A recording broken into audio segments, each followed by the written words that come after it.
Hello dear students.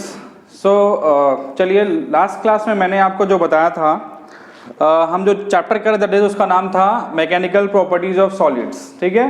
और पिछले lecture में मैंने आपको स्ट्रेस के बारे में, स्ट्रेस के टाइप्स में और बेसिक जो इलास्टिसिटी है उसके बारे में मैंने आपको इन्फॉर्मेशंस दी थी, ठीक है। तो हल्का सा हम एक बार वापस से रिवाइज कर लेते हैं। That is stress. स्ट्रेस मैंने बताया था कि स्ट्रेस एक्चुअली में होता क्या है, किसी भी पर्टिकुलर ऑब्जेक्ट में जो रीस्टोरिंग फोर्स होता है, ठीक है, जो रीस्टोरिंग फोर्स है, this restoring force per unit area, restoring force per unit area is your stress. और स्ट्रेस को हम डिनोट करते हैं किससे? सिग्मा से। ये हम कर चुके थे। स्ट्रेस में आपने देखा था कि हम इसके 4 टाइप्स जानते हैं, ठीक है।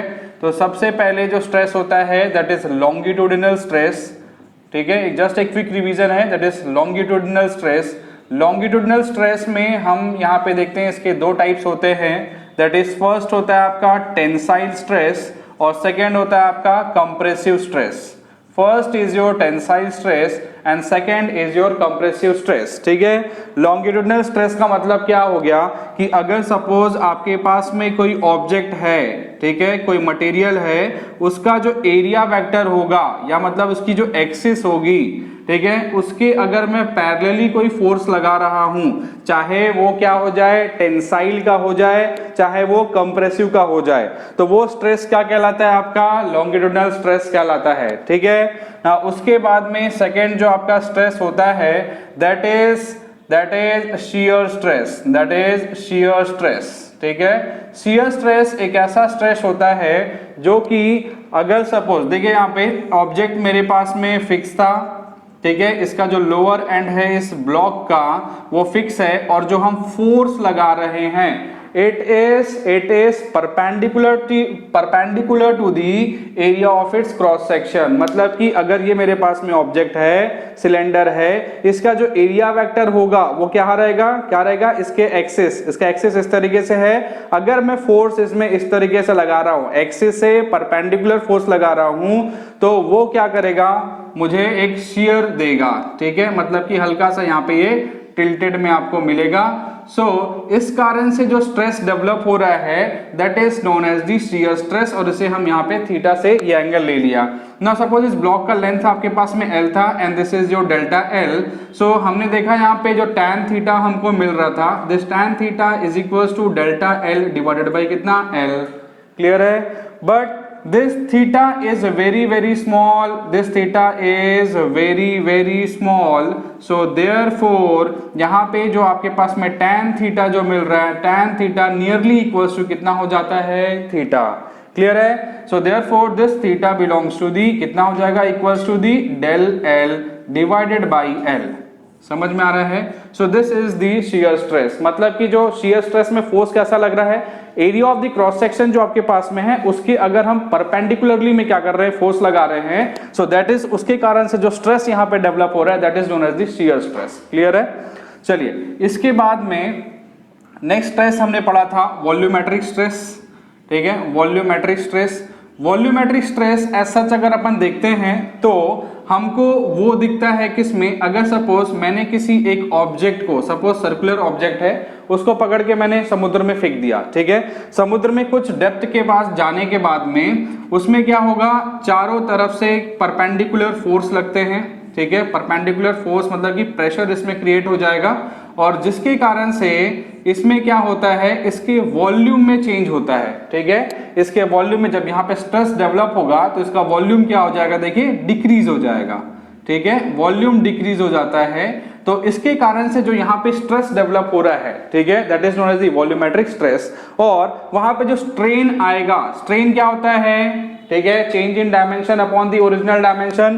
तो इसी केस में आपका जो स्ट्रेन डेवलप हो रहा है उसको हम बोलते हैं वॉल्यूमेट्रिक स्ट्रेन, उसमें भी आएंगे अभी, ठीक है। तो वॉल्यूमेट्रिक स्ट्रेस समझ में आ गया। ठीक है। अगर सपोज मैं किसी ऑब्जेक्ट को पानी के अंदर में डुबाता हूं, ठीक है, या फिर समुद्र में फेंक दिया काफी डेप्थ में जाने के बाद में, तो उसके उस ऑब्जेक्ट के ऊपर में चारों तरफ से परपेंडिकुलर फोर्स लगने वाले हैं, प्रेशर लगने वाला है। प्रेशर कैसा लगेगा, देखिए इसके सरफेस पे आप कहीं भी देखेंगे तो परपेंडिकुलरली ही लगेगा, जिसके कारण से आपके पास में एक स्ट्रेस डेवलप होगा और इसकी वॉल्यूम जो रहेगी वो क्या हो जाएगी, डिक्रीज हो जाएगी। क्लियर है? तो this is known as the volumetric stress. Now fourth जो हमारे पास में है इसको हम बोलते हैं breaking stress. This breaking stress, और इसको हम बोलते हैं that is ultimate strength. This is the ultimate strength.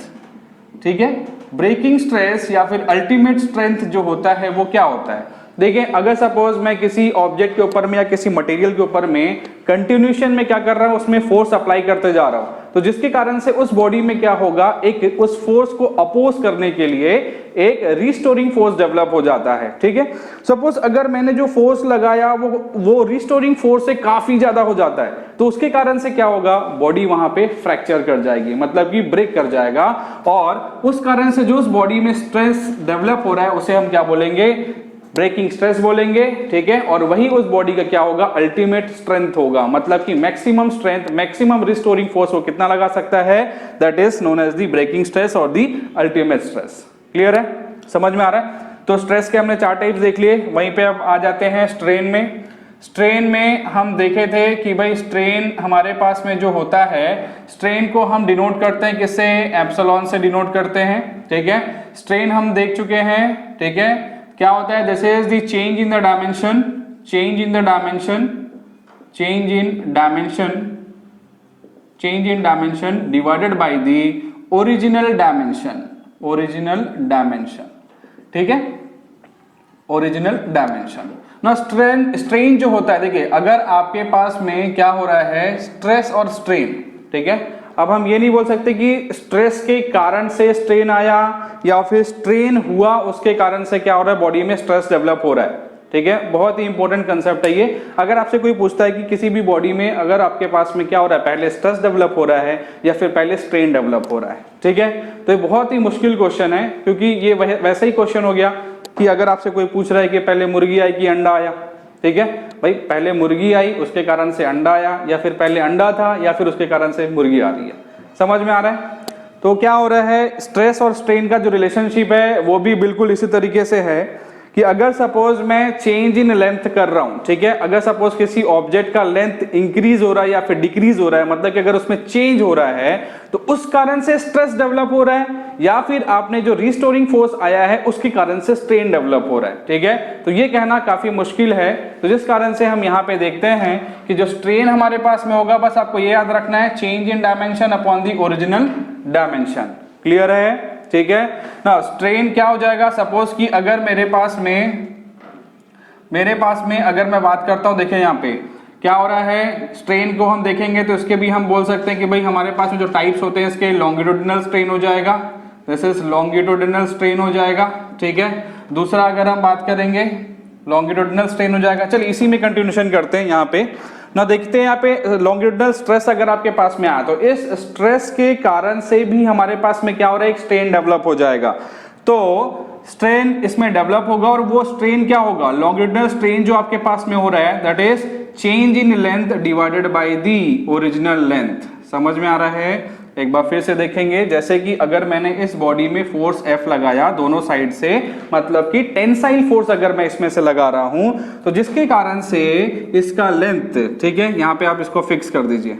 ठीक है, इसको अगर आप फिक्स कर देते हैं, यहां से मैंने फोर्स लगाया, तो जिसके कारण से इसमें क्या होगा, इसकी लेंथ क्या करेगी, देखिए इंक्रीज कर जा रही है। कितनी इंक्रीज कर रही है, पहले लेंथ आपके पास में L था, अभी कितना हो गया, डेल्टा L इंक्रीज हो गया। तो इस कारण से मैं बोल सकता हूं कि इस ऑब्जेक्ट में क्या हो रहा है, स्ट्रेन डेवलप हो रहा है, और वो स्ट्रेन की वैल्यू कितनी हो जाएगी, delta L divided by L, change in length divided by the original length. Clear है? ये किसके कारण से हुआ, दिस इज दी टेंसाइल के कारण से हुआ। ठीक है। जब मैं क्या कर रहा हूँ, फोर्स कैसा लगा रहा हूँ, टेंसाइल लगा रहा हूँ, तो उसमें जो स्ट्रेन डेवलप होगा दैट इज टेंसाइल स्ट्रेन बोल सकते हैं, ठीक है। अगर मैं इसी ऑब्जेक्ट को क्या कर रहा हूँ, कंप्रेस कर रहा हूँ, तो सपोज डेल्टा एल ये क्या हो गया, चेंज हो गया, डिक्रीज हो गया, ठीक है। तो उस केस में जो आपके पास में स्ट्रेन डेवलप होगा दैट इज कंप्रेसिव स्ट्रेन हो जाएगा। क्लियर है। नाउ उसी हिसाब से अगर मैं शियर स्ट्रेस के कारण से अगर मेरे पास में स्ट्रेन डेवलप हो रहा है, तो वहां पे देखते हैं this is the shear strain. Shear strain का मतलब ये हो रहा है कि change in length divided by कितना हो गया, लेंथ हो गया ना। वॉल्यूमेट्रिक स्ट्रेन में अगर आते हैं तो वॉल्यूमेट्रिक स्ट्रेन है इसका क्या हो जाएगा, देखिए सपोज कि अगर इस ऑब्जेक्ट का जो ओरिजिनल वॉल्यूम था वो कितना था, कैपिटल वी था, ठीक है। कैपिटल वी से जो आपके पास में यहाँ पे जो वॉल्यूम डिक्रीज हो गया, दिस वॉल्यूम, ठीक है, ये जो आपके पास में वॉल्यूम डिक्रीज हो जा रहा है ये क्या हो जाएगा, दैट इज डेल्टा वी, ठीक है। दिस इज डेल्टा वी मतलब कि चेंज इन द वॉल्यूम, ठीक है। तो उसके कारण से जो इसमें स्ट्रेन डेवलप हो रहा है, मतलब कि जो वॉल्यूमेट्रिक स्ट्रेन होगा उसको मैं एप्सिलॉन वी से डिनोट करूंगा, this is the volumetric strain, और इसकी वैल्यू कितनी हो जाएगी, delta V divided by V, मतलब कि change in the volume divided by the original volume, this is your volumetric strain. Clear है ना। एक चीज और ध्यान देंगे, यहां पे जो चेंज इन वॉल्यूम हो गया, देखिए वो क्या हो रहा है, डिक्रीज हो रहा है, क्या हो रहा है, डिक्रीज हो रहा है, इसलिए हम बोलेंगे यहां पे कितना, this is minus of delta V divided by the capital V, मतलब कि जो यहाँ पे स्ट्रेन डेवलप हो रहा है that is minus delta V divide by V. Minus sign क्या इंडिकेट कर रहा है, माइनस साइन इंडिकेट कर रहा है कि आपका जो वॉल्यूम है वो क्या हो रहा है, डिक्रीज कर रहा है, ठीक है। वैसे भी अगर हम देखेंगे किसी ऑब्जेक्ट को, अगर मैंने सपोज पानी के बहुत ज्यादा डेप्थ में लेकर के चले गया, तो वहां पे उस ऑब्जेक्ट के ऊपर में क्या होगा, उसके हर एक सरफेस पे जो प्रेशर क्रिएट करेगा वाटर, ठीक है, वो कैसा प्रेशर होगा, दैट इज परपेंडिकुलर प्रेशर होगा उस ऑब्जेक्ट के ऊपर में। क्लियर है। और उसकी वैल्यू अगर उसमें जो स्ट्रेन डेवलप हो रहा है उस स्ट्रेस के कारण से वो कितना हो जाएगा, minus delta V divided by the capital V. Clear है, ठीक है।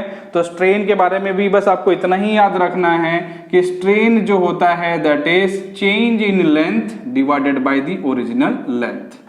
क्लियर है ना। ये सब चीजें तो क्लियर है, स्ट्रेस के बारे में और स्ट्रेन के बारे में टोटल सभी चीजें आपने एक बार देख ली ना। इसके बाद हम देखते हैं हुक्स लॉ, इसके बाद हम देखते हैं हुक्स लॉ।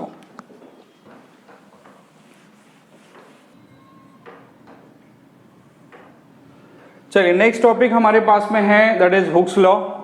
हुक्स लॉ ऐसा देखा जाए तो ये एक ऑब्जर्वेशन लॉ है, और इसमें देखा गया कि सभी मटेरियल्स में लगभग क्या होता है कि जो स्ट्रेस डेवलप हो रहा है, ठीक है, stress is directly proportional to the strain. ठीक है, ये एक कैसा लॉ है, एक ऑब्जर्वेशन लॉ है जिसमें कि देखा गया कि मैक्सिमम ऑब्जेक्ट्स में क्या हो रहा है कि अगर स्ट्रेस के कारण से स्ट्रेन डेवलप हो रहा है और दोनों ही क्या हो रहे हैं आपके पास में डायरेक्टली प्रोपोर्शनल है। ठीक है, मैंने बोला स्ट्रेस के कारण से स्ट्रेन डेवलप हो रहा है या स्ट्रेन के कारण से स्ट्रेस डेवलप हो रहा है, वो हम बोल नहीं सकते, वो आपका as per the requirement of the question रहेगा कि आप क्या हो रहा है पहले। ठीक है, तो चलिए हुक्स लॉ ये बोलता है कि मैक्सिमम मटेरियल्स में जब हमने देखा तो stress is directly proportional to the strain. Now अगर मैं इस प्रोपोर्शनैलिटी के साइन को, इस प्रोपोर्शनैलिटी के साइन को हटाता हूं तो मुझे यहाँ पे इक्वल्स टू का साइन लगाना पड़ेगा, और अगर मैं इक्वल्स टू का साइन लगाता हूं तो उसके लिए मुझे यहाँ पे एक कांस्टेंट देना पड़ेगा।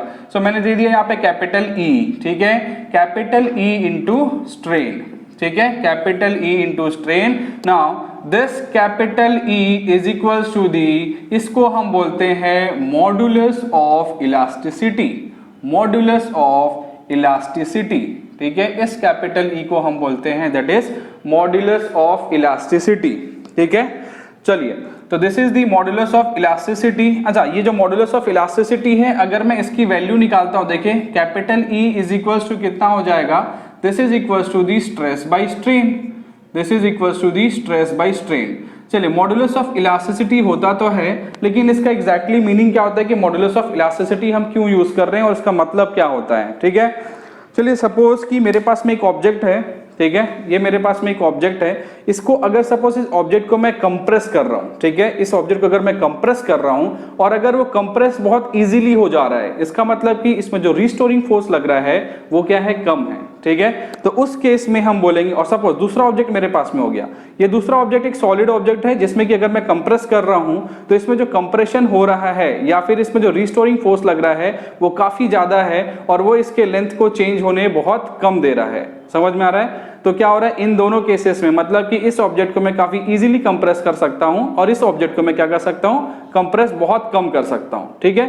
तो अब मैं पूछ रहा हूं कि मॉडुलस ऑफ इलास्टिसिटी इन दोनों ऑब्जेक्ट्स में से ज्यादा किसकी होगी, ठीक है। जो ऑब्जेक्ट काफी ज्यादा कंप्रेस हो जा रहा है उसकी मॉडुलस ऑफ इलास्टिसिटी क्या होगी, कम होगी, और जो ऑब्जेक्ट जिसमें चेंज इन लेंथ या कंप्रेशन जो हो रहा है वो बहुत कम हो रहा है उसकी मॉडुलस ऑफ इलास्टिसिटी जो होगी काफी ज्यादा होगी, ठीक है। तो ऐसा अगर हम देखें यहाँ पे कि जो हम यहाँ पे मॉडुलस ऑफ इलास्टिसिटी देखते हैं उसको हम एक्चुअली बोल सकते हैं कि वो एक तरीके से स्टिफनेस का भी काम करता है। तो अगर मैं उसको स्प्रिंग के केस में लगाता हूँ, देखिए स्प्रिंग के केस में क्या होता है, F = K × X होता है, ठीक है। तो इसे भी हम इसको रिलेट करेंगे, ठीक है, किसी रॉड को या किसी सॉलिड को इससे रिलेट करेंगे, लेकिन देखते हैं पहले यहाँ पे इसका मतलब क्या होता है, ठीक है। मॉडुलस ऑफ इलास्टिसिटी आपने देख लिया।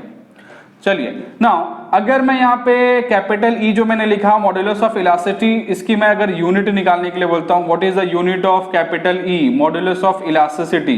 देखिए कैपिटल E आपके पास में कितना मिल गया, स्ट्रेस बाय स्ट्रेन मिल गया, ठीक है।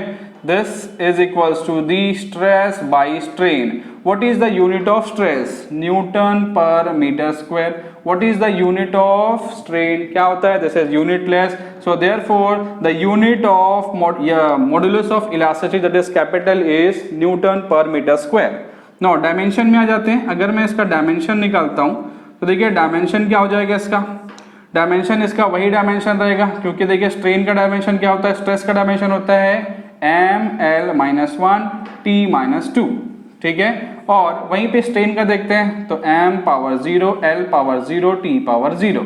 तो इसका मतलब कि जो मॉडुलस ऑफ इलास्टिसिटी है उसका जो डायमेंशन मिलने वाला है वो हो जाएगा ml-1 t-2। क्लियर है? इसका यूनिट, इसका dimension, this equals to formula जो हमने यहाँ पे देखा that is stress by strain का, और इसको मैं देखूंगा कि मॉडुलस ऑफ इलास्टिसिटी की जो एग्जैक्ट मीनिंग होती है वो क्या होता है। ये सारी चीजें आपको मालूम होनी चाहिए, ठीक है। क्लियर है? मॉडुलस ऑफ इलास्टिसिटी एक्चुअली में अगर हम देखें तो देखिए सॉलिड्स के लिए अलग होगा, ठीक है, और अगर मैं लिक्विड्स में जाऊंगा तो वहां पे मॉडुलस ऑफ इलास्टिसिटी बदल जाएगी। तो यहाँ पे मटेरियल्स के हिसाब से आपका क्या होगा, मॉडुलस ऑफ इलास्टिसिटी हम देखते हैं, ठीक है। चलिए सो यहाँ पे हम इलास्टिक मॉडुलाई के बारे में बात करते हैं, ठीक है। मॉडुलाई, इलास्टिक मॉडुलाई, देखिए जब हम एक से ज्यादा मॉडुलस यूज करते हैं उसको हम क्या बोलेंगे, this is the plural of the modulus. तो यहाँ पे अगर मैं इसमें आता हूं तो आपने देखा कि E जो हमारे पास में था that is the modulus of elasticity, ठीक है, मॉडुलस ऑफ इलास्टिसिटी। इसके हमारे पास में टाइप्स होते हैं, ठीक है, ये हमारे पास में टाइप्स होता है और इन टाइप्स को आपको सबसे पहले देखना है कि इसका फर्स्ट जो टाइप होता है दैट इज यंग्स मॉडुलस होता है, ठीक है। फर्स्ट जो होता है दैट इज यंग्स मॉडुलस होता है, ठीक है, यंग्स मॉडुलस होता है। क्लियर है? यंग्स मॉडुलस होता है। सेकेंड अगर हम इसमें देखेंगे जैसे शेयर मॉडुलस हो जाएगा, ठीक है, शेयर मॉडुलस। एंड थर्ड हमारे पास में हो जाएगा दैट इज इसमें देखेंगे फर्स्ट हमारे पास में क्या है, आपका है Young's modulus, second shear modulus, third हो जाएगा आपका बल्क मॉडुलस, ठीक है, बल्क मॉडुलस। ना शेयर मॉडुलस को हम इस तरीके से डिनोट करते हैं, देखिए यंग्स मॉडुलस को हम कैपिटल Y से डिनोट करते हैं, और शेयर मॉडुलस में अगर आ जाएंगे तो शेयर मॉडुलस को हम ये ईटा से और कैपिटल G से डिनोट किया जाता है, ईटा या फिर कैपिटल G से, और बल्क मॉडुलस जो होता है उसको हम कैपिटल B से डिनोट करते हैं, ठीक है। नाउ यंग्स मॉडुलस में अगर आते हैं, देखिए यंग्स मॉडुलस एक्चुअली में जो कैपिटल E हमारे पास में था मॉडुलस ऑफ इलास्टिसिटी, इसके हमारे पास में 3 टाइप्स होते हैं, किसमें क्या क्या चीजें हम यूज करते हैं वो भी देखेंगे। तो फर्स्ट अगर मैं यंग्स मॉडुलस के बारे में बात कर रहा हूं तो यंग्स मॉडुलस जो होता है, देखिए y इज इक्वल्स टू, अभी हम कैपिटल ई की जगह में क्या यूज करने वाले हैं, कैपिटल y यूज करने वाले हैं, ठीक है। और जनरली ऐसा देखा जाता है कि जितने भी सॉलिड्स हमारे पास में होते हैं, ठीक है, जितने भी सॉलिड्स हमारे पास में हैं या फोर्स अगर मेरे पास में सॉलिड्स में या किसी भी ऑब्जेक्ट में क्या लग रहा है, एक्सिस से पैरेलल लग रहा है, मतलब कि area of the cross section में अगर सपोज लग रहा है तो उस केस में, या लॉन्गिट्यूडिनल अगर हमारे पास में फोर्स लग रहा है तो उस केस में जो हम मॉड्यूलाई यूज करेंगे दैट इज यंग्स मॉड्यूलस। समझ में आ रहा है? जैसे कि अगर मेरे पास में ये ऑब्जेक्ट हो गया, ये एक मेरे पास में सपोज रॉड हो गया, इसमें मैं क्या कर रहा हूँ, यहाँ पे फिक्स कर दिया इसे, और इस केस में अगर सपोज मैं क्या कर रहा हूँ, फोर्स लगा रहा हूँ, तो यहाँ पे area of the cross section देखिए ये हो गया, ठीक है, area of the cross section ये हो गया। इससे अगर मैं यहाँ पे फोर्स लगा रहा हूँ, ठीक है, तब इस केस में जो मॉड्यूलाई यूज होने वाला है that is known as the Young's modulus, ठीक है। सो इसकी वैल्यू क्या हो जाएगी, इसकी वैल्यू होती है, देखिए स्ट्रेस बाय स्ट्रेन होती है, capital E is equal to stress by strain था, बट यहाँ पे कैपिटल ई की जगह में क्या यूज होने वाला है, कैपिटल वाई यूज होने वाला है। क्लियर है? नाउ अब अगर मैं बात करूं कि कैपिटल वाई का अगर मैं यहाँ पे फॉर्मूला जनरेट करता हूं, कैपिटल वाई का अगर हम यहाँ पे फॉर्मूला जनरेट करते हैं तो उसकी वैल्यू क्या आने वाली है, चलिए देखिए। सो this is what, this is stress by strain. Stress क्या होता है आपके पास में, restoring force per unit area, और वहीं पे अगर मैं स्ट्रेन के बारे में बात करूंगा तो स्ट्रेन क्या होता है, that is capital delta L divided by original length. Clear है? सो ये आपके पास में हो गया, this is the value of the Young's modulus, this is the value of the Young's modulus. और ये जनरली किस में यूज होता है, जब हमारे पास में फोर्स कैसा लग रहा है, लॉन्गिट्यूडिनल लग रहा है, ठीक है ना।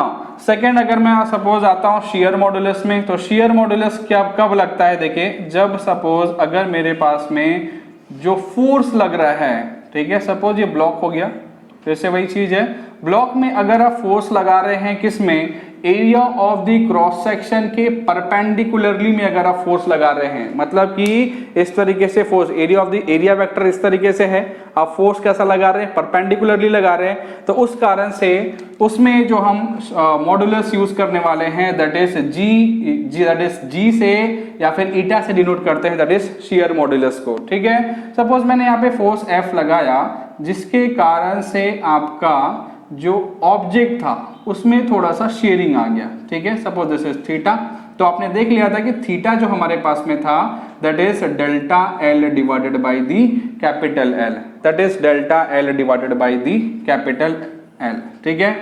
नाउ अब अगर मैं सपोज जी की वैल्यू निकालना चाहता हूं, this capital G is equal to stress by strain, तो स्ट्रेस आपके पास में कितना रहेगा, that is force per unit area, this is force per unit area, but strain इसमें डेवलप हो रहा है वो कितना आपके पास में, this is delta L by L, मतलब कि theta. So this is the value of the G here. Clear है? ठीक है। नाउ शेयर मॉड्यूलस क्लियर है। शेयर मॉड्यूलस कब होगा, जब हमारा फोर्स कैसा लग रहा है, perpendicular to the area of the cross section. और यंग्स मॉड्यूलस कब होगा, जब हमारा लॉन्गिट्यूडिनल फोर्स लगेगा। लॉन्गिट्यूडिनल का मतलब क्या हो गया, या तो कंप्रेसिव या तो टेंसाइल, मतलब कि एरिया वेक्टर के डायरेक्शन में लगेगा।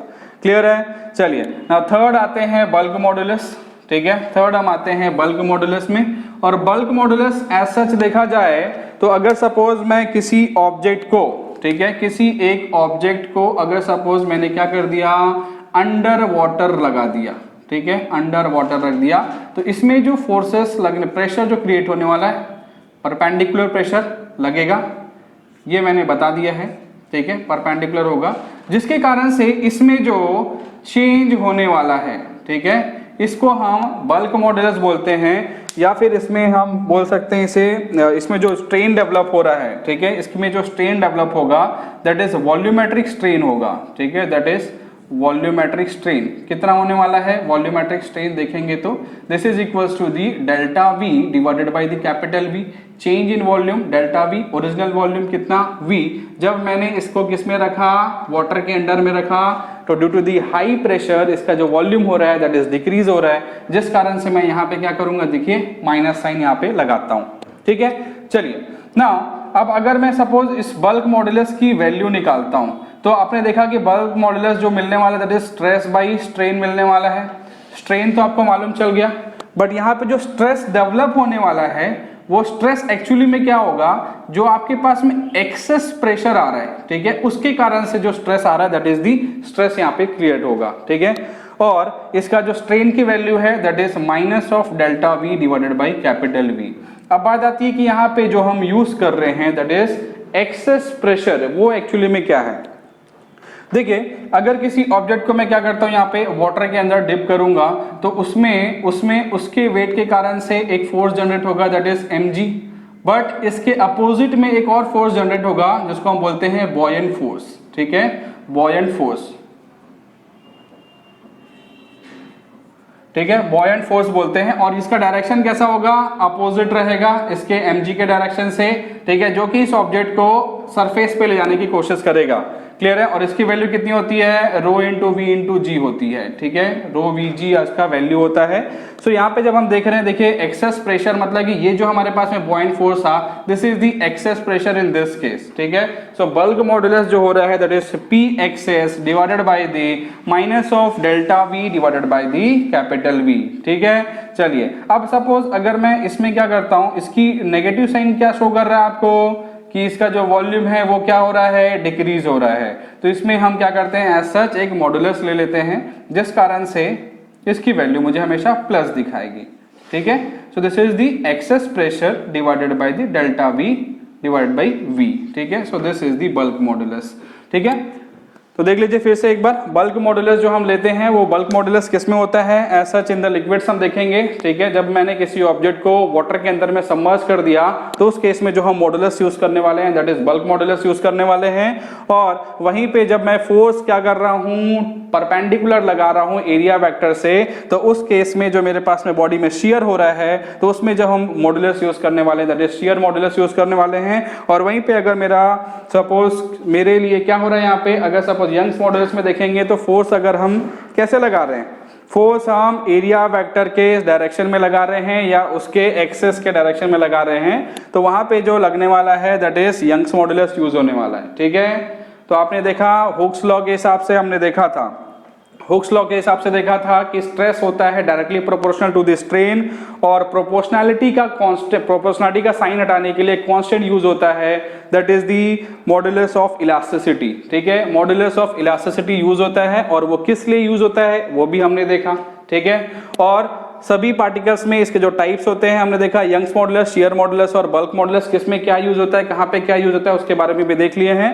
आगे एक क्वेश्चन में आते हैं ताकि चीजें आपको और अच्छे से क्लियर हो, ओके।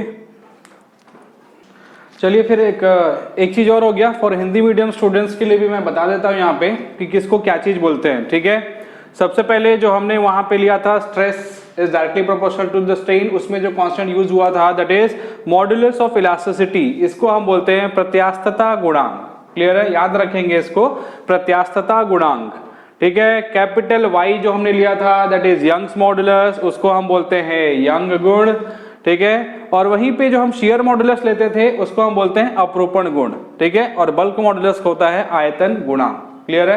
तो ये सभी चीजें जो है आपको मालूम होनी चाहिए। चलिए क्वेश्चन में आने वाले थे, उसके बाद में एक क्वेश्चन कर लेते हैं इन्हीं के बेसिस में।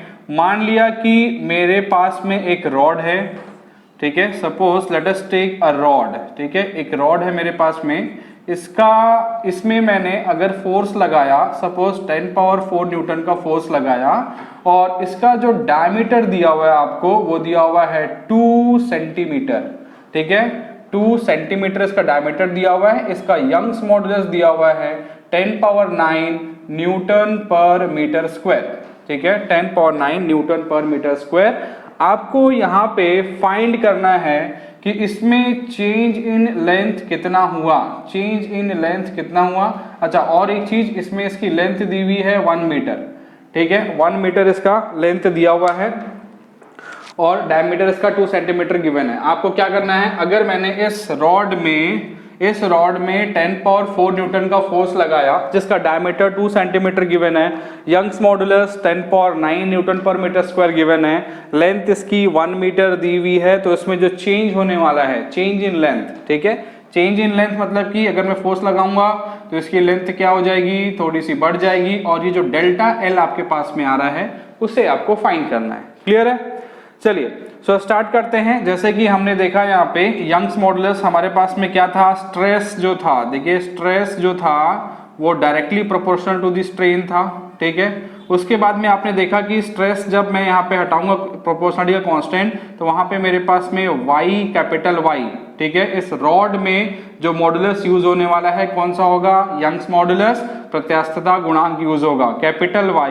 स्ट्रेन क्या हो जाएगा, स्ट्रेन आपका हो जाएगा दिस स्ट्रेन। क्लियर है। नाउ जो हमारे पास में स्ट्रेस आ रहा है, व्हाट इज स्ट्रेस, स्ट्रेस क्या होता है, restoring force per unit area, restoring force per unit area capital Y। Strain क्या हो जाएगा, change in length divided by the capital L।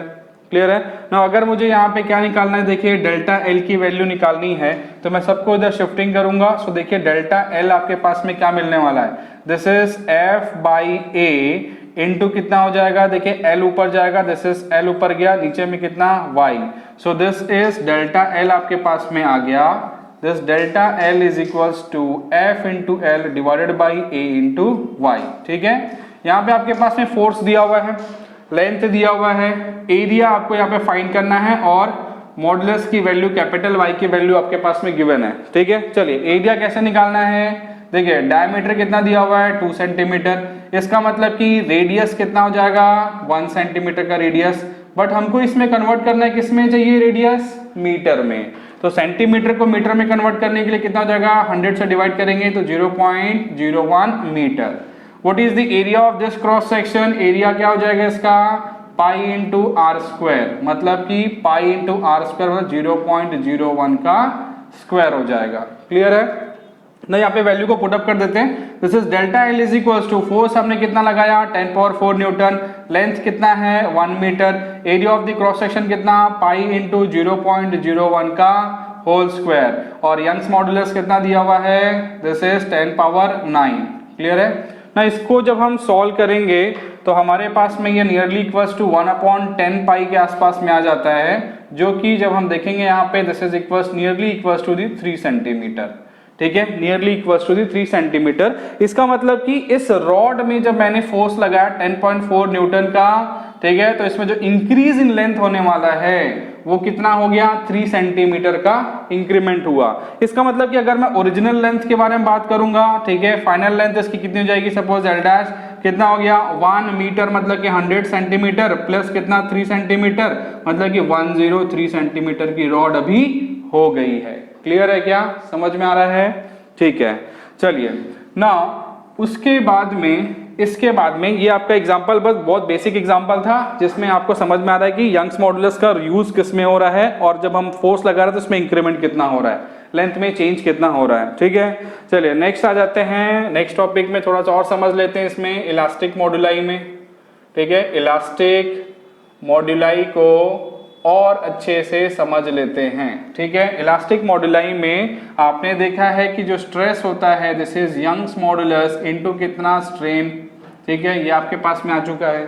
अगर मैं इसे एज अ स्प्रिंग की तरह देखता हूं, ठीक है, तो F is equals to K into X हो जाएगा, ठीक है। मतलब कि यहाँ पे अगर मैं बात करता हूं तो जो यंग्स मॉडुलस होने वाला है, जो मॉडुलस ऑफ इलास्टिसिटी आपके पास में मिल रही है, ठीक है, या फिर इलास्टिसिटी जो है, जो ऑब्जेक्ट का या मटेरियल की जो इलास्टिसिटी होगी, this is nearly equals to the stiffness, हम बोल सकते हैं स्टिफनेस, उसका जो स्टिफनेस है, ठीक है, स्प्रिंग में और रॉड में अगर हम देखेंगे तो इलास्टिसिटी नियरली इक्वल्स टू क्या हो जाएगा, उसके स्टिफनेस की तरफ में बिहेव करेगा। क्लियर है ना। अब सपोज मैं एक एग्जांपल ले लेता हूं जिसको और अच्छे से क्लियर करते हैं। सपोज मेरे पास में यहाँ पे कोई स्टील का रॉड हो गया, स्टील का रॉड हो गया, और सपोज यहाँ पे कोई कॉपर हो गया, कॉपर का वायर हो गया, ठीक है, और सपोज ले लेते हैं बोन, और उसके बाद ले लेते हैं यहाँ पे रबर, ठीक है। सो यंग्स मॉडुलस या फिर इलास्टिसिटी किस में ज्यादा होगी, देखिए रबर की जो इलास्टिसिटी है, ठीक है, वो क्या होगी, सबसे कम होगी, क्योंकि इसको मैं स्ट्रेच करूंगा इलास्टिक, ठीक है, इसका जो यंग्स मॉडुलस मिलने वाला है वो क्या मिलेगा, सबसे कम मिलेगा, because rubber is more elastic, rubber is more elastic than bone, bone मतलब की हड्डियां। सपोज अगर मैं ये मेरी हड्डी है, इसको मैं क्या करूंगा, कंप्रेस करूंगा या खींचूंगा, तो आपको ये दिख नहीं रहा है, लेकिन हल्का फुल्का इसमें भी चेंज इन डायमेंशन होने वाला है, ठीक है। सो सबसे ज्यादा इलास्टिसिटी किसकी, सबसे कम किसकी होगी, रबर की, उसके बाद फिर हम देखेंगे बोन की, फिर कितनी, कॉपर की, और फिर इसके बाद में स्टील की, ठीक है। लगभग स्टील का जो यंग्स मॉडुलस होता है, वाई की वैल्यू होती है सपोज 200 इंटू 10 का power 9 Newton per metre square के आसपास में होता है, ठीक है। वहीं पे अगर मैं बात करूं सपोज कॉपर की, तो कॉपर का 110 इंटू 10 का पावर 9 होता है। बोन के बारे में बात करेंगे तो बोन का लगभग सपोज 7 इंटू 10 का पावर 9 होता है newton per metre square, this is also newton per metre square. वहीं पे रबर में आते हैं तो रबर की जो इलास्टिसिटी रहेगी वो काफी कम होती है, ठीक है, तो वो मुझे याद भी नहीं है, ठीक है। आप यहाँ पे देखेंगे तो सबसे ज्यादा इलास्टिसिटी किसकी होती है, स्टील की, फिर कॉपर, फिर बोन, फिर उसके बाद में रबर हो जाएगा, क्लियर है ना। इसका मतलब कि जो यंग्स या इलास्टिसिटी, मॉडुलस ऑफ इलास्टिसिटी जो मिलने वाली है, देखेंगे जब हम, तो सॉलिड में सबसे ज्यादा होगी, उसके बाद में फिर लिक्विड की होगी, और फिर उसके बाद में हम आएंगे तो गैस में मिलेगी, क्लियर है। सो मॉडुलस ऑफ इलास्टिसिटी जो मिलने वाली है सबसे ज्यादा किसकी मिलेगी, सॉलिड्स की, फिर लिक्विड्स की, फिर उसके बाद में गैस की, क्लियर है ना। अब बात आती है कि अगर मैं सपोज अगर मैं यहाँ पे क्या कर रहा हूँ, टेम्परेचर को इंक्रीज कर रहा हूँ, टेम्परेचर का इलास्टिसिटी के ऊपर में क्या बिहेवियर होता है, ठीक है। देखिए अगर सपोज मेरे पास में क्या कोई मेटल का रॉड है, उसको मैं क्या कर रहा हूँ, हीट कर रहा हूँ, तो हीट करने से क्या होगा, ये अल्टीमेटली मेल्ट होना चालू करेगा, जिसके कारण से उसकी लेंथ क्या हो जाएगी, ठीक है, काफी ज्यादा बढ़ जाएगा। मतलब कि वो जो पहले इलास्टिसिटी जो उसकी थी, मतलब कि इलास्टिसिटी में खींचने की जो ताकत थी उसकी, वो क्या हो जाएगी, अभी ये ज्यादा इलोंगेट हो पाएगा जब मैं टेम्परेचर क्या करूंगा, इंक्रीज करूंगा, क्लियर है। तो आपको समझ में आ रहा है, जैसे ही मैंने क्या किया, यहाँ पे टेम्परेचर को इंक्रीज कर दिया, तो वैसे ही क्या हो रही है, इसकी इलास्टिसिटी जो है, ठीक है, मतलब कि modulus of elasticity capital E जो आपके पास में हो रहा है, वो क्या हो जा रहा है, उसका डिक्रीज कर जा रहा है, ठीक है। तो याद रखेंगे, जैसे ही मैं किसी मटेरियल में क्या करता हूं, टेम्परेचर को बढ़ाता हूं, उसकी मॉडुलस ऑफ इलास्टिसिटी क्या होती है, कम होने लगती है। समझ में आ रहा है, क्लियर है। उसको हम आसानी से स्ट्रेच कर सकते हैं, इलोंगेट कर सकते हैं, क्लियर है। चलिए नेक्स्ट टॉपिक जो हमारे पास में है, दैट इज अगर मैं किसी रॉड को एज अ स्प्रिंग की तरह में बिहेव करता हूं और उसको एज्यूम करता हूं, देखता हूं, ठीक है, तो मुझे वो किस तरीके से दिखता है, वो अभी हम यहाँ पे बात करने वाले हैं। तो देखिए हुक्स लॉ से आपने देखा था कि जो हमारे पास में हुक्स लॉ है वो बताता है कि भाई स्ट्रेस जो आपके पास में था, that is Young's modulus into कितना स्ट्रेन आपके पास में आ गया था, ठीक है, this is the Hooke's law, ठीक है ना। आगे जब मैं देखता हूं यहाँ पे, सपोज कि स्ट्रेस हमारे पास में क्या था, रीस्टोरिंग फोर्स डिवाइडेड बाय कितना, area, and what is this, Young's modulus मेरे पास में कितना, कैपिटल वाई, स्ट्रेन हमारा कितना होता है, change in length divided by the original length, clear है ना। अगर सपोज हम क्या करते हैं, यहाँ से f की वैल्यू फाइंड करते हैं, अगर मैं f की वैल्यू निकाल रहा हूँ, a को क्रॉस मल्टीप्लाई करूंगा, so this is y into a into कितना, delta l divided by l आपके पास में होने वाला है, ठीक है। चलिए सपोज कि अगर सपोज स्प्रिंग में देखते हैं, तो स्प्रिंग में रिलेशनशिप क्या होता है, F इज इक्वल टू कितना होता है, स्मॉल के क्या होता है, स्टिफनेस होता है, और x हमारे पास में क्या है, जो चेंज आपके पास में मिल रहा है, ठीक है। सो अगर हम इसको इस तरीके से देखते हैं, F is equal to Y into A divided by कितना L, and this is your delta L, ठीक है। इस डेल्टा L के जगह पे मैं अगर सपोज इसको स्प्रिंग से रिलेट करता हूं, तो दिस इज K इंटू कितना हो जाएगा, X, ठीक है। X क्या था, चेंज इन लेंथ आपके पास में है। सो अगर मैं सपोज इसे ले लिया इक्वेशन नंबर 1, इसे ले लिया equation number 2, now comparing this two equations, क्या मिल रहा है, F is equal to K into X है, और F is equal to Y A by L into कितना है, डेल्टा एल। सो अल्टीमेटली जब हम दोनों इक्वेशन को कंपेयर करेंगे, so this is equal to this, मतलब कि by comparing this stiffness of the spring is equal to the Y A divided by the L, Y A divided by the L, ठीक है। इसको और अच्छे से क्लियर से समझते हैं। Suppose we have taken this rod, अगर मेरे पास में एक रॉड है इस तरीके से, जिसमें मैंने क्या कर दिया, एक फोर्स F लगाया डाउनवर्ड डायरेक्शन में, ठीक है। इस रॉड का जो area of the cross section है, इसका आपके पास में कितना दिया हुआ है, area of the cross section A दिया हुआ है। इस रॉड का यंग्स मॉडुलस दिया हुआ है कितना, दिस इज कैपिटल Y दिया हुआ है। इस रॉड की लेंथ दी हुई मुझे कितनी, स्मॉल l दी हुई है, क्लियर है। तो इसके कारण से जो अगर मैं सपोज इसे स्प्रिंग की तरह देखूंगा, क्योंकि जब मैं यहाँ पे फोर्स लगाऊंगा तो इसमें कुछ रिस्टोरिंग फोर्स डेवलप होगा और ये एज अ स्प्रिंग की तरह नीचे, मतलब इसकी लेंथ जो होगी वो क्या हो रही है, देखिए इंक्रीज करेगी। समझ में आ रहा है? तो आप इसे एक स्प्रिंग की तरह देख सकते हैं, ठीक है। तो जो रॉड होगा वो एज अ स्प्रिंग जब आएगा तो उसका जो स्टिफनेस आपके पास में मिलने वाला, जो के की वैल्यू आपके पास में मिलने वाली है वो क्या हो जाएगा, this K is equal to Y A by L, ठीक है। इससे बहुत सारे क्वेश्चंस यहाँ पे पूछे जाते हैं, K is equal to Y A by L, clear है। नाउ इसी के बेसिस में एक क्वेश्चन भी कर लेते हैं। मान लिया मैंने, सपोज लेट अस टेक, हमारे पास में एक रॉड जो है जो कि 3 रॉड से मिलकर के बना हुआ है। Suppose this is your first rod,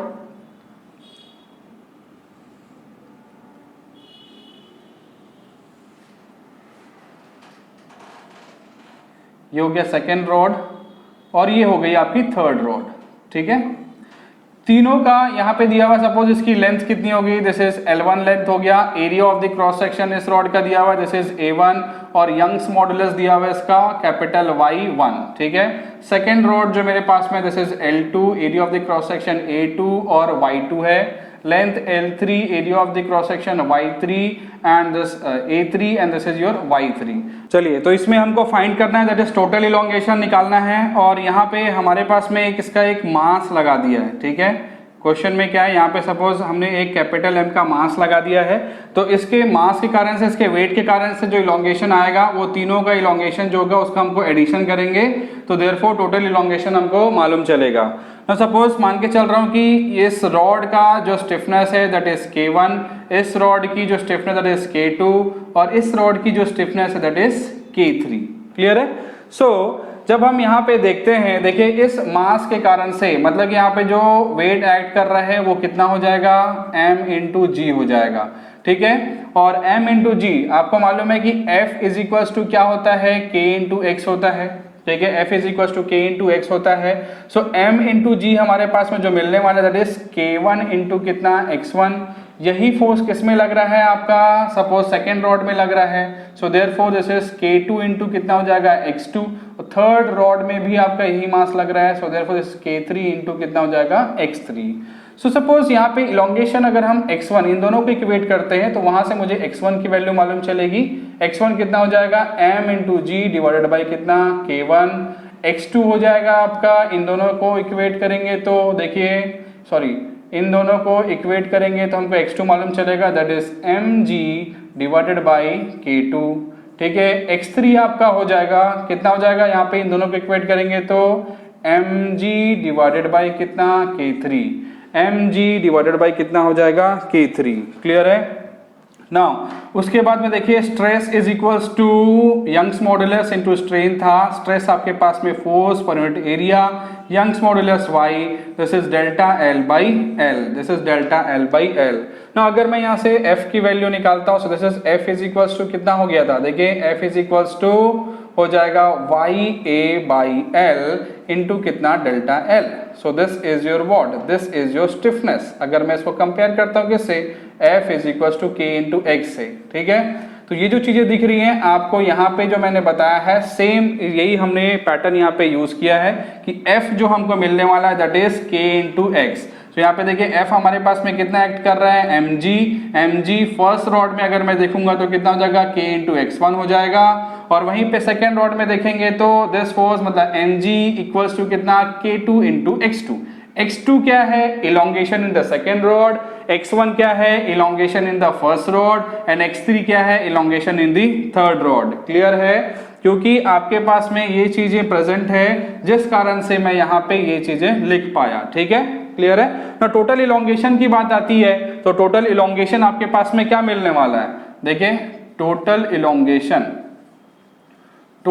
elongation इन तीनों रॉड में जितना इलोंगेशन हुआ that is equals to the x1 plus x2 plus x3, x1 plus x2 plus x3।